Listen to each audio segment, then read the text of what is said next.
मस्ती सीखे। अरे चाहे गृहस्थ हो या विरक्त हो, भगवत आश्रित मस्त रहना सीखो।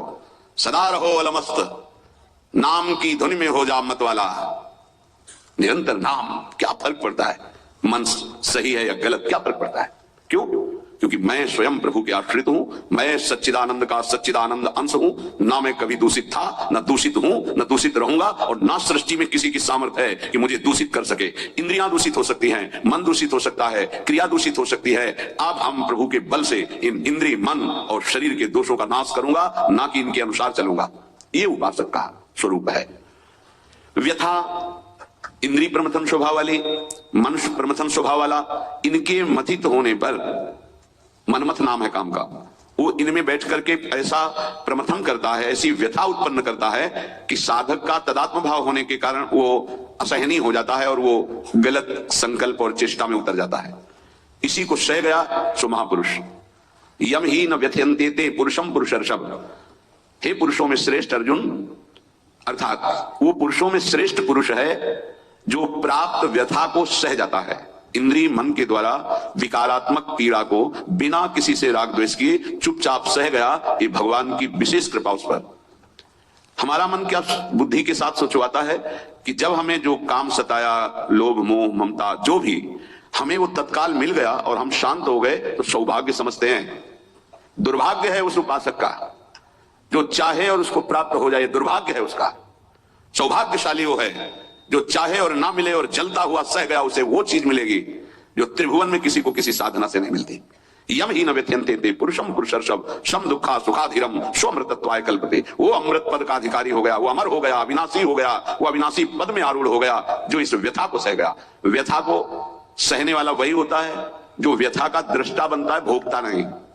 तुम दृष्टा हो, बात समझिए। आपने देखा आपका मन गलत चाह कर रहा है, ये आपने देखा, आप में नहीं है, मन में है।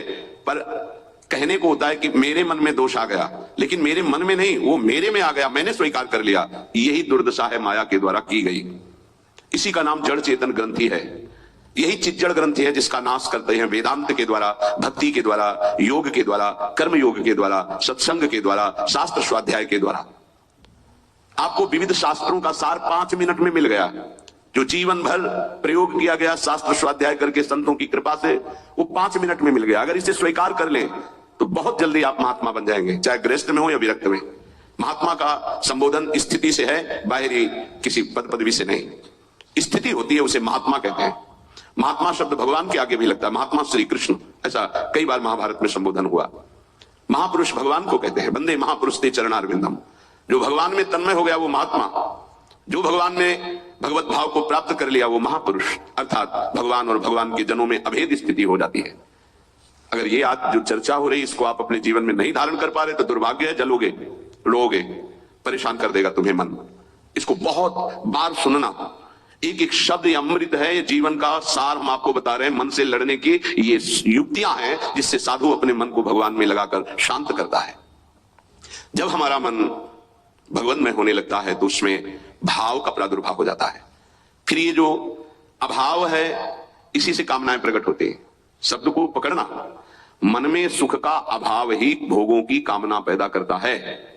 मन में भगवत भाव ही निर्विकारता की स्थिति प्रदान करता है।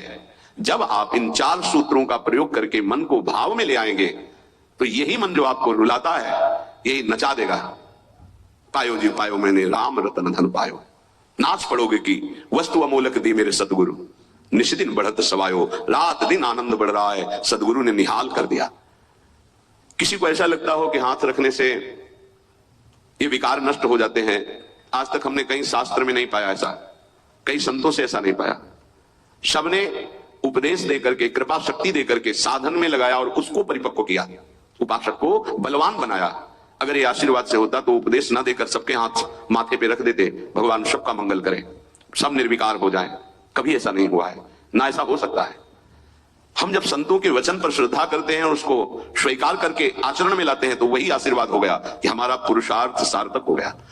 हमारा प्रयत्न गुरुदेव के वचनों के अनुसार, प्रयत्न की शक्ति गुरु कृपा, तो आगे जो भक्ति का रंग वो गुरु कृपा, मोक्ष जो वो गुरु कृपा, भगवत साक्षात्कार गुरु कृपा। पर उसमें हमारी पूरी शक्ति उनकी आज्ञा पालन में लगी है, इसीलिए प्रधान कृपा हमारी हुई।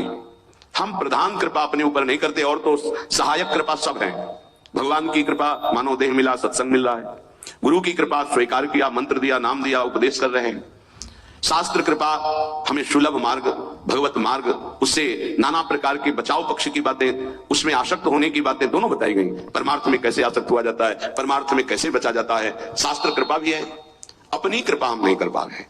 अपनी कृपा, अब हमको इस संसार समुद्र से मुक्त होना है, डूबना नहीं, इसमें पार जाना है। अब मुझे वही करना है जो मेरे गुरुदेव कहते हैं, शास्त्र कहता है। अब इसके विपरीत नहीं।